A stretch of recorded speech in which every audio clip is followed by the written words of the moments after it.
Well, here we are on a beautiful sunny day, and our garden is sucking up all that energy from the sun to produce food. Well, we also suck up some sun from the house to get power for the house, and we're going to talk about that today. But first, I want to make an announcement. The most popular video on our channel is our jalapeno videos involving year-round production of produce. That video created more subscribers than any of our other videos to date, and we have received multiple requests from you guys to produce some sort of guide that would help you construct your own jalapeno in whatever latitude you live. So today it is my pleasure to announce we are working on that now and hope to have it available very soon. So stay tuned. But for now, let's get up on the roof and start where the sun hits the panel.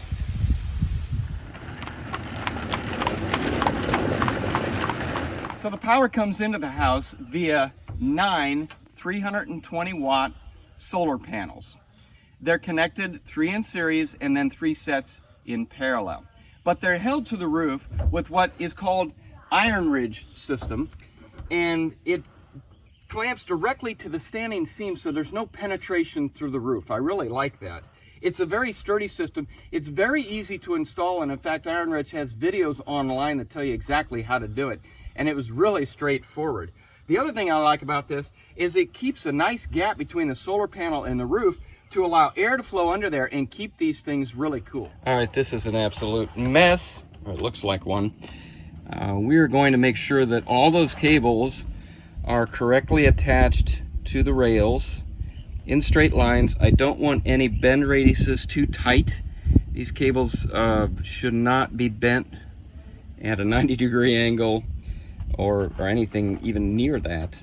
So when we coil some up in the end, if there's excess, we want to coil it in a nice loose loop and then tie it to the rails. So we're going to work on that right now, see what I can do.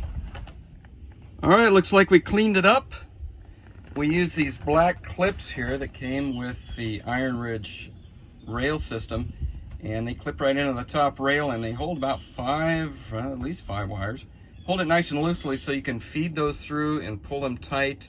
But on the back side, there's metal clips, and they only hold one wire, but they hold it really tight so that when it comes out of this box, I can feed that around and go into the main flow of wires without it bending real tight. And also, because it holds that wire tight in the back, it won't allow me to pull it too tight to where it has like a 90-degree angle in it. Now, in order to keep things organized, this looks like a big mess of wire, and I still have to secure it to the side, but I've got some windows to put in and some wall to finish. But as these come in, I have labeled each one.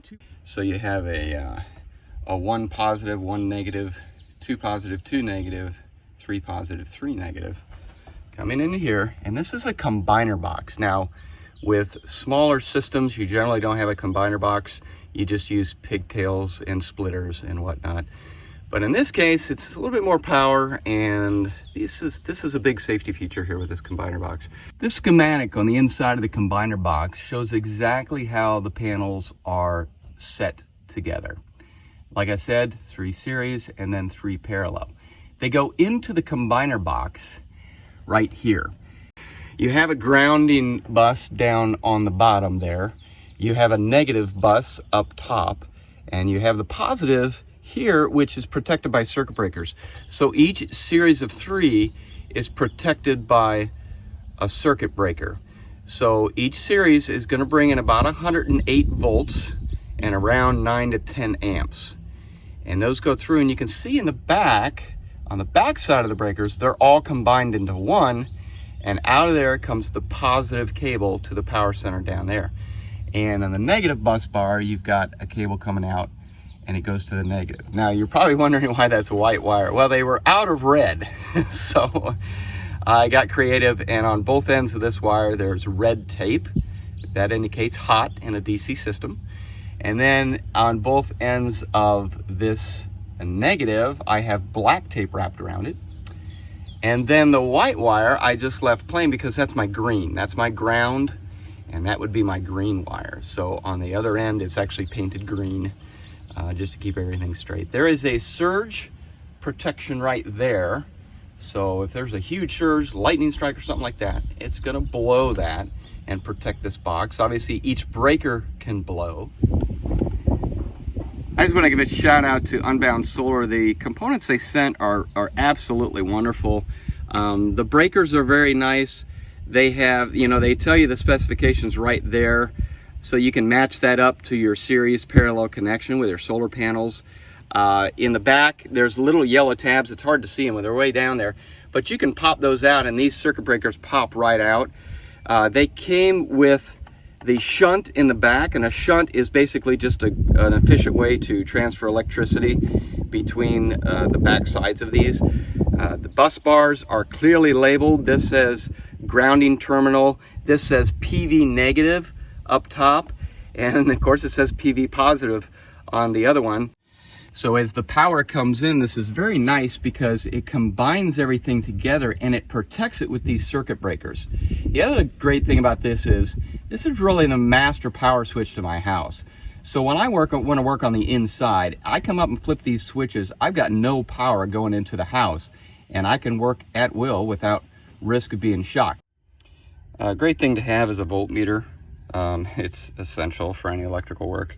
But what I can do is, before I work on this box at all, I can go in and I can check each one of those circuits to make sure that there is no power coming into the box. And that way, before I touch anything, I know there's absolutely no power at all coming into the box. Okay, now we came down from the roof and we're in the house in the utility room, and this thing right here, this mini magnum panel, is what takes in and distributes all power in the system. And before I get into that, I want to point out that this system was actually designed, and this power center portion actually put together and tested at the factory by Unbound Solar. They also provide online and telephone expertise and tech support, so it's really helpful if you are not an expert in electricity. So I highly recommend that. But in any event, this takes in all power and distributes all the power. Then this is the inverter, this is the battery bank, and over here we have the load center and the fuse box. And right tucked in the corner is an MPPT charge controller, and we'll talk about that in a second. So let's split everything up. Okay, this is the, like I said before, the power center, I guess you would call it, where all power comes in and then is distributed to the different components. Right now I've got the solar power coming in here, and as you look at this panel, I won't go into too much detail, but I have solar panels coming in here, and then it distributes that power to the MPPT controller, passes back through here to the battery bank, from the battery bank back through here, and to my load center, to my fuse panel, and of course to the inverter. So this really distributes all the power. It's got smart technology too. As you can see right now, it says it's inverting 26.7 volts and 31 amps. So that's basically what's coming from the battery bank through this breaker here to protect everything into the inverter. I have opened up the power center to show you how this power comes in and goes out of the power center. Now it looks like a mess, but it's actually broken down into simple components really. So power comes in from the photovoltaic cells through these 3 white wires. Because of supply issues, we couldn't get the right colors, so we've color coded the ends. The first wire comes in here to the green bus bar, that's ground. The second one goes into the black or the negative, and the third one to the red or the positive. Now, again, that is unconditioned DC power coming out of the solar panels. So it has to be conditioned through the Midnight Classic. So you see there's a wire here that's negative and a wire here that's positive that goes into this. It conditions it, and when it comes back out, it actually ends up at this bus bar, which is now 26 volts, which is also directly connected to the battery. So now we have voltage that we can use. Both the batteries and the house can use that voltage. So I take out of this 26 volts coming down here and right up to my fuse box. and the negative also comes out of here and up to that fuse box. That is my DC system. Now, the rest of the DC goes to the battery, the positive here and the negative here. In addition, that can then, because it's conditioned, go right up to the inverter through these large bars here, positive and negative, going to the inverter. Now, I can produce AC power, and when I do, it comes down to here. Now, this is pretty big here. The reason is you can have a lot of different alternating current inputs. You can have a standby generator, you can have a horse-powered treadmill, you can have power from the grid. So because of that, you have a lot of different options, but I'm only really using one. I'm taking it out of here and bringing it down here. Now remember, we're alternating current power now, so don't be confused by the colors. This red and this black are both positive, and this white is neutral. It leaves here and goes into my load center, which is my AC power for the house. In addition, on the side, you'll see surge protectors. And these protect the system from massive surges like a lightning strike. So that's it. It looks complicated, but it's relatively simple. So let's talk about the inverter for a little bit. It takes DC power and changes it to alternating current. Most homes are alternating current. That's what you get from the power company. Now, in the case of a power company, they step the voltage down to put it into your house. We actually step the voltage up from 24 volts, or roughly 26 volts, up to about 120 volts, and make it alternating current instead of direct current. And so once it does that, it goes back into this box, and it goes right here to the load center, okay? And this is a regular circuit breaker box. These circuit breakers essentially take alternating current power throughout the house in different circuits, so I can shut each one off and maintain each one of them. Okay, so let's talk about how we get direct current into the house. I use a standard fuse box, which same fuse box you'd find in a car, in an RV, in a boat. This particular one was designed for boats. It's made by Blue Sea, and it takes all that DC power, usually from batteries, which I've got batteries, and distributes it out to the rest of the vehicle.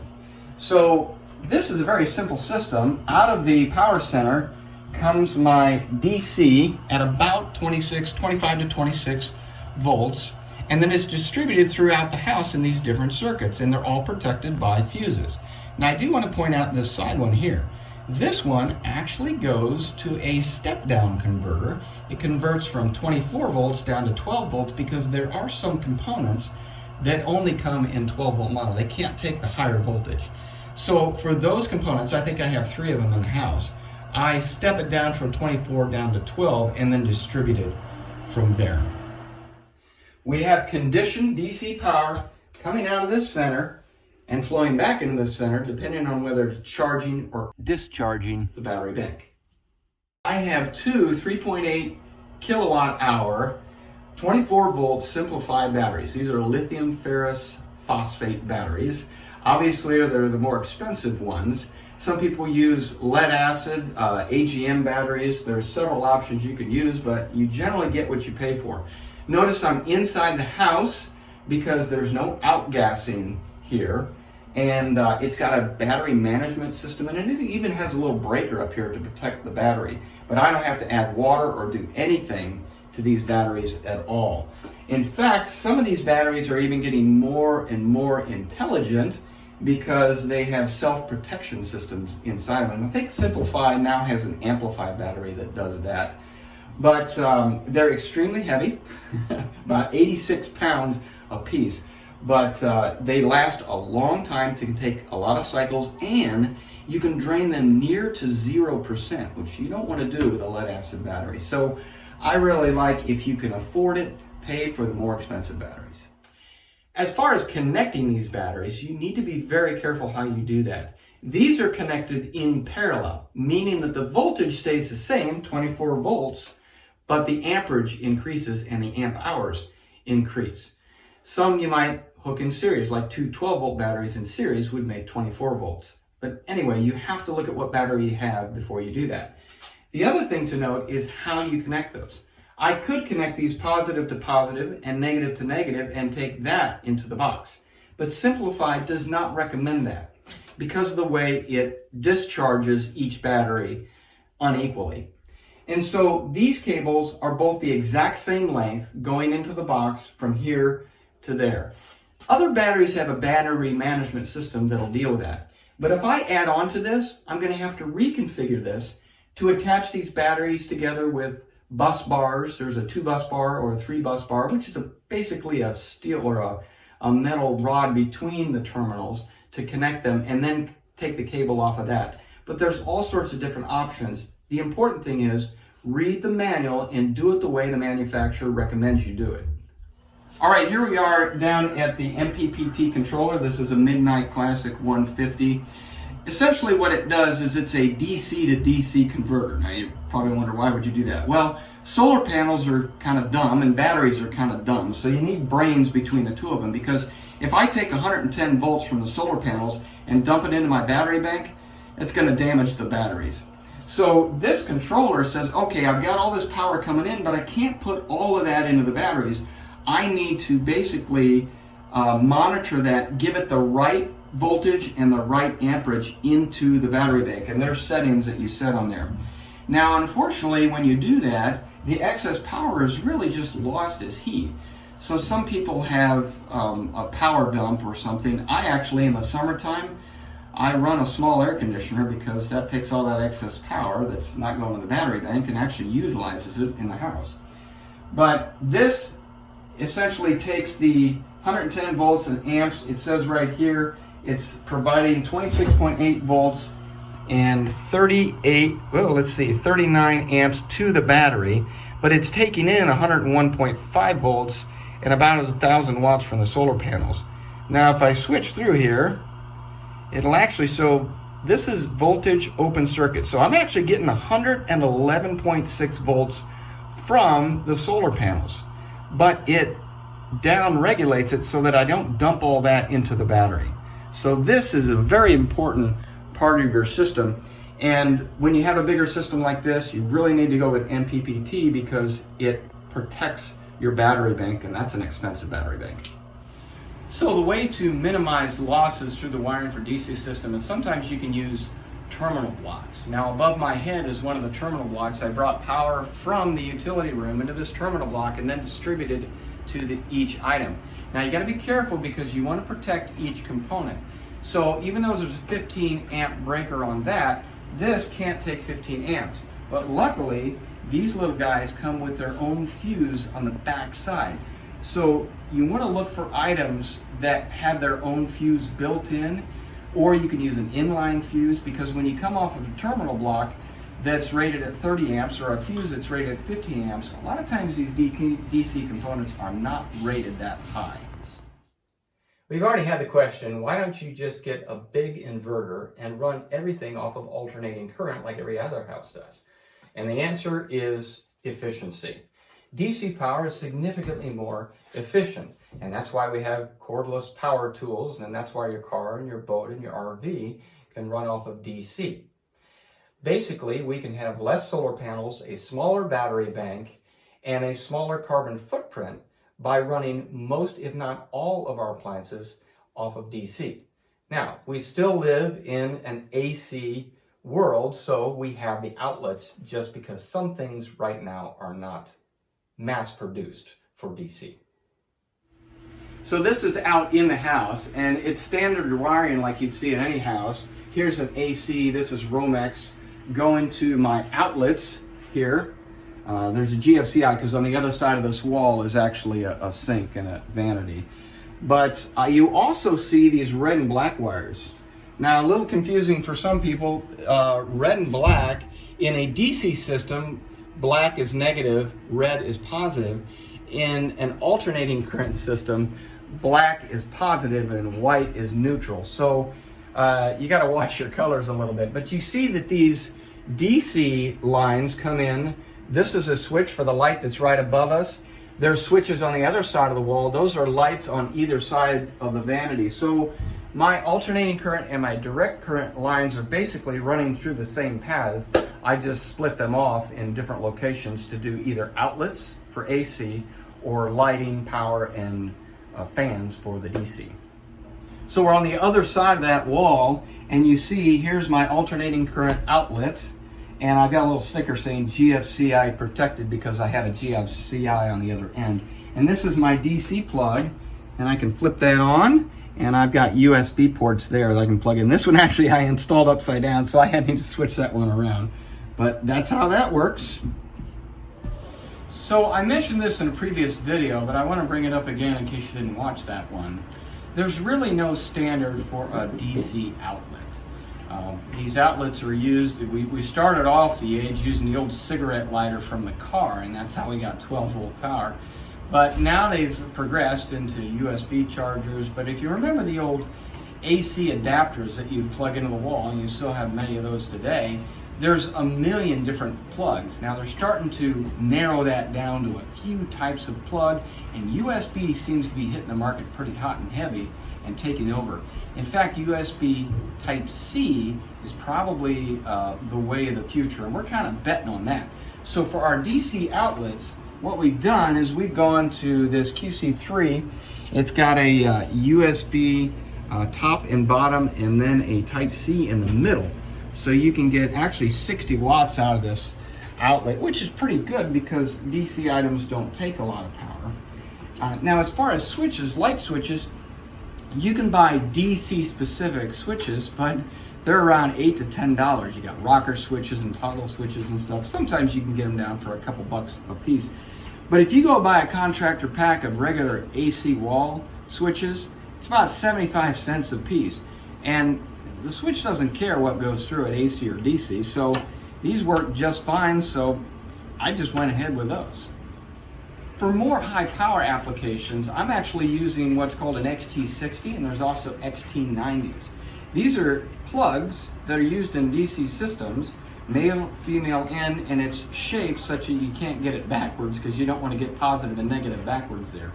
But this type of connector is actually being used for my refrigerator, for my freezer, and when I put in the more high power pump for the water system in the house. They'll all be using either XT60 or XT90s.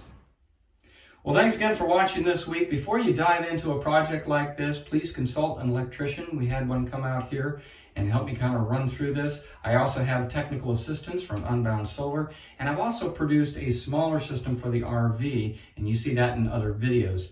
So be sure you're safe when you're doing this stuff. For those of you who have subscribed, thank you very much. For those who haven't, please subscribe and join us on our journey. And coming up in the future, we'll actually talk about some of the items that we've purchased for the home that fit our 24 volt system. Some of them are showing up to be not so reliable. So we don't want to recommend anything until we use it for a couple months and show you that, yeah, it actually works.